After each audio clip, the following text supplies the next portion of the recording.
আপনারা দেখছেন লিপি ডিজিটাল। চোখ রাখবো আজকের খবরের দিকে। উপনির্বাচন ঘোষণা হতেই দেওয়াল লেখন শুরু বিজেপির। ভোটের মাটিতে কার অস্তিত্ব টিকে থাকে সেই নিয়ে নানান মত এলাকাবাসীর।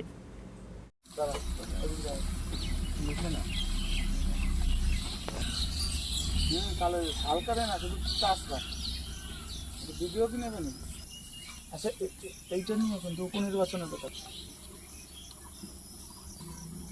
বুঝলেন।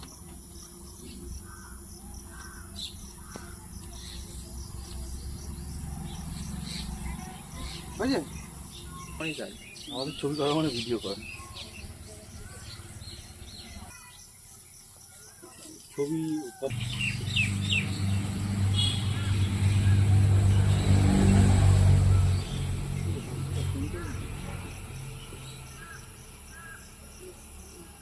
এইবার টুকটুক করে দেবা।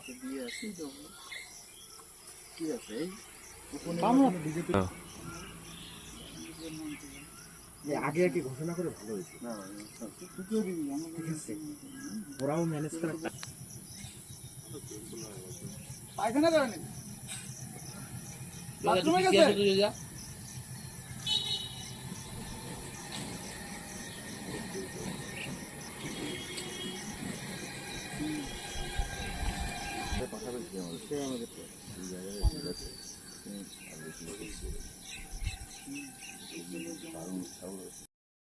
আসো,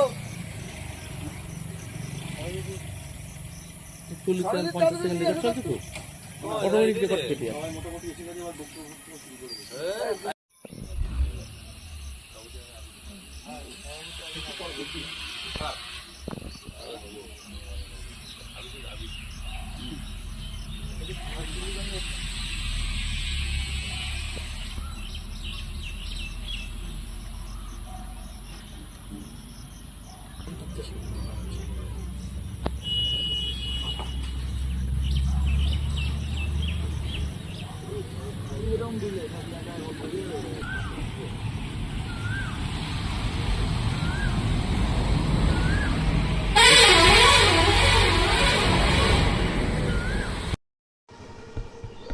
এর মধ্যেই আপনারা রিয়াল লিখন শুরু করলেন।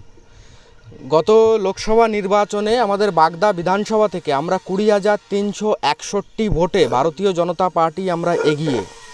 আমরা নিশ্চিত যে এই উপনির্বাচনে বাগদাতে আমরা জয়লাভ করব।